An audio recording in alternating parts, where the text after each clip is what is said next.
Olá pessoal, eu sou a Sueli Scardini, eu sou uma brinquedista e eu trabalho com as brinquedotecas, implantando projetos e programas com direito de brincar. Esse fazer começa há muito tempo atrás, nas pesquisas ainda da psicologia. Eu sou de formação, eu sou psicóloga e trabalho com a psicologia da aprendizagem. E nesse contexto de pesquisa, chego à conclusão que a melhor metodologia para a aprendizagem e desenvolvimento humano, em especial na infância, é o brincar. E com isso, vou desenvolvendo uma metodologia que é uma metodologia ludo-educativa e inclusiva, quer dizer, o direito das crianças, todas elas, receberem os benefícios da atividade lúdica para o seu desenvolvimento. Então, hoje nós vamos falar um pouquinho de como que é a aplicabilidade dessa metodologia, que brincar com sustentabilidade, né, reaproveitando resíduos, nós resgatamos o antigo hábito de construir o nosso próprio brinquedo. Então, quando a gente fala de sustentabilidade planetária, a redução no consumo, o repensar o consumo e repensar práticas, as nossas práticas. E aí casa as coisas, né? Resgatar a brincadeira de construir seu próprio brinquedo com um dos pilares da sustentabilidade, que é o repensar, o reaproveitar, o reciclar. Então, a brinquedoteca, ela é essa ferramenta de intervenção socioambiental. Então, como é que a gente pode fazer isso no espaço educativo? Então, vamos lá, vou falar um pouquinho, mostrar um pouquinho para vocês agora, hein? Então, na brinquedoteca, a gente pode reduzir consumo e produzir brinquedos. Então, olha só. Na brinquedoteca, a gente vai ensinar a coleta seletiva. Então, os materiais são todos de coleta doméstica, certo? Então, a garrafa, ela é coletada, foi consumida. Então, o que eu vou fazer com ela? Então, esse é o meu repensar.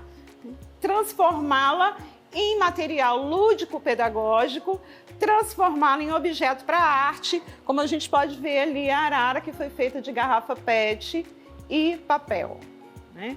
Então, é montar os equipamentos que nós precisamos para transformar o resíduo sólido doméstico, e é isso a gente já ensina a coleta seletiva, dar o destino certo para cada suporte, um tipo de material. Então, o que nós vamos precisar? Poucos elementos, né? Elementos das artes plásticas, que é a pistola de cola quente, o estilete, a tesoura. Então, a gente monta aqui, ó, um espaço, essa é a brinquedoteca, com coleta, com material coletado e o material das artes plásticas.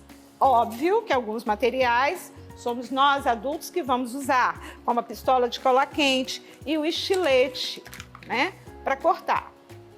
Materiais mais as crianças vão estar usando materiais como a tesoura menor. Mas, principalmente, a brinquedoteca vai trabalhar nessa metodologia, a brinquedoteca vai trabalhar com a criatividade. Então, podemos ter brinquedos dirigidos, como podemos ter os brinquedos que a própria criança vai criar. E aí, vamos trabalhar resolução de problemas, raciocínio lógico-matemático, linguagens, construções de símbolos, construções de linguagem. E nisso, as crianças com deficiência, e isso é muito importante, porque as crianças com limitações graves estarão nesse mesmo ambiente, potencializando e sendo estimuladas suas capacidades. Isso para todas as crianças. Mas a brinquedoteca, ela é inclusiva por natureza, né? Por essência, ela é inclusiva. E quando nós falamos de sustentabilidade planetária, né, então nós vamos ali nos objetivos do desenvolvimento sustentável, ligado às premissas da ONU, das Nações Unidas. Então nós vamos falar de sustentabilidade como um processo de diversidade cultural e de inclusão, né? Então, a brinquedoteca sustentável, ela vai partir de todas essas premissas. A criança com deficiência, ela vai ser potencializada na medida em que zona de desenvolvimento proximal vai ser atualizada, né, fortalecida nesse sistema de brinquedoteca. Então, as crianças, de modo geral, todas elas juntas, promovendo diversidade cultural, aprendizagem a partir dos resíduos e inclusão. Então, essa ferramenta que é o ateliê de criação dentro da brinquedoteca, ela é o nosso carro-chefe para falarmos de educação ambiental, para falarmos de educação econômica, né? O quanto o resíduo também nos ajuda a pensar em economias criativas, quanto o resíduo vai nos auxiliar a produzir coisas novas. Porque uma da característica do ateliê de criação é potencializar o quê? Criatividade. Falando de resíduo, gente, vou dar uns exemplos daquilo que a gente pode construir com as crianças em casa, na comunidade, na escola, né? Alguns lugares não, esse tipo de resíduo é restrito, como por exemplo o hospital. No hospital a gente usa alguns outros materiais, mas vamos falar, então, dar um exemplo para vocês, por exemplo, comprei algo que veio numa caixa, né? Então não vou descartar a caixa vai ser um excelente material para fazer um brinquedo com as crianças, né? Com as crianças em casa ou na comunidade ou dentro das brinquedotecas. Então, papelão, né? Do papelão aqui, ó, você viu a caixa, foi transformando ele num material para brincar de contação de histórias, para brincar de faz de conta, né? Então, construir um elemento como esse, então eu não preciso comprar um castelo. Eu posso ter um elemento construído com as crianças e aí o que é que eu estava falando agora há pouco, da questão da estimulação das crianças, né? Então, olha só, cuba de ovo, tecido, para me dar texturas diferentes para além da cor. E a criança que não enxerga, Su, como é que é? Né? Aqui está colorido, deu uma estimulação para as crianças que são videntes.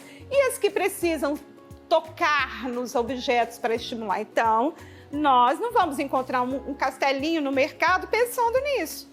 Mas o brinquedista, o profissional lúdico, essa é a grande formação também que nós temos que ter, a perceber a importância, a relevância da formação do profissional que vai atuar nessa metodologia. Então, olha só, a dica que eu vou dar para vocês, ó, o tecido vai dar essa textura, os tipos diferentes de papel que eu usei vai dar textura. Então, aqui eu usei a caixa, aqui rolo, sabe aqueles rolos de papel toalha, papel plástico filme, rolinhos, tecido e aqui, a cuba de ovo, né? O suporte de papel que vem de ovo. O que eu coloquei aqui de diferente? Uma madeirinha, um pequeno pedaço de madeira. Então, aqui comprado, aqui, eu usei a cola quente que eu precisei comprar e essa madeirinha. O resto é tudo reaproveitamento. Tá bom? Então, essa é uma das dicas nos brinquedos que a gente pode usar, que pode brincar de faz de conta, contação de histórias, brincar em casa, né? Então, pode ser uma ferramenta desde a confecção com as crianças. Aqui você já vai ensinar matemática, geometria, aqui, né? Vai ensinar valores de sustentabilidade, vai ensinar linguagem, porque eu posso contar história aqui, então eu posso inventar histórias ou trazer histórias dos contos de fadas.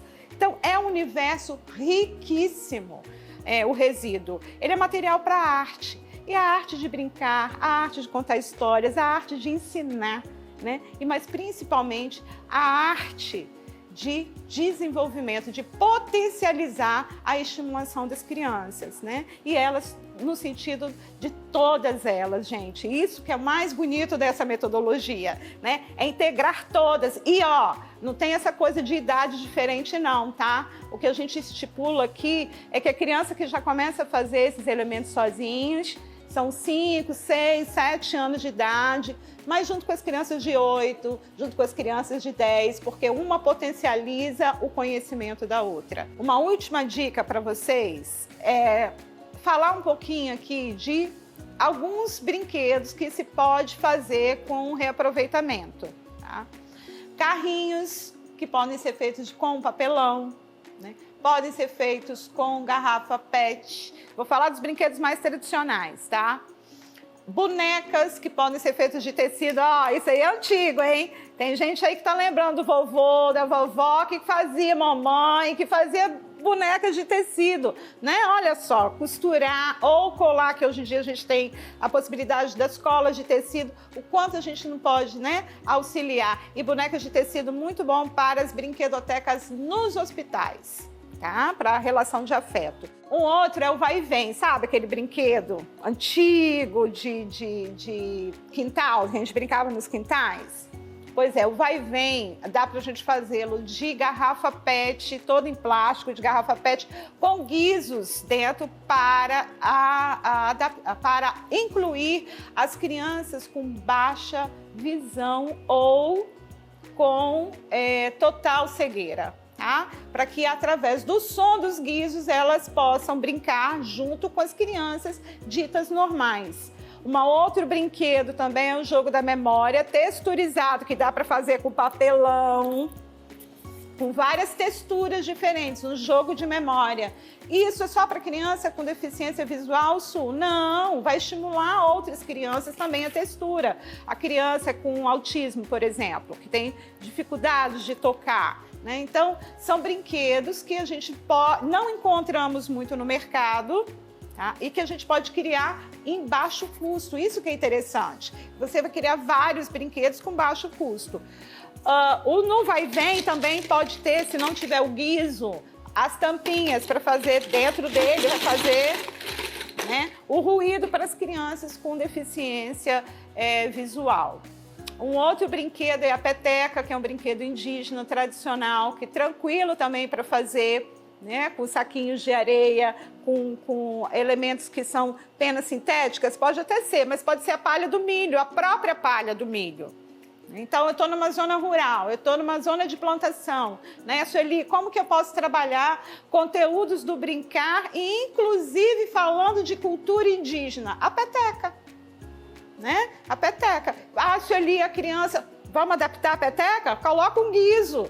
Colocam algo que faz um som. Então, assim, é sempre a gente estar pensando, porque o ateliê de criação com resíduo nos dá também a possibilidade de criar muita coisa. E a nossa criatividade vai ser desenvolvida. Não é pensar só, eu estou trabalhando com a criança. Não, é a minha criança também. Porque na hora que eu estiver fazendo o brinquedo que eu estou feliz em fazer, eu também vou saber a sensação que a criança com quem eu estou brincando também está sentindo, né? Então, o vínculo de afeto, o vínculo educador e criança se estabelece de uma forma mais sólida e mais lúdica, mais feliz, mais leve, né? Então esse é o trabalho da brinquedoteca e fora muitas outras coisas que a gente pode criar e que vai partir aí agora da imaginação de cada um de nós.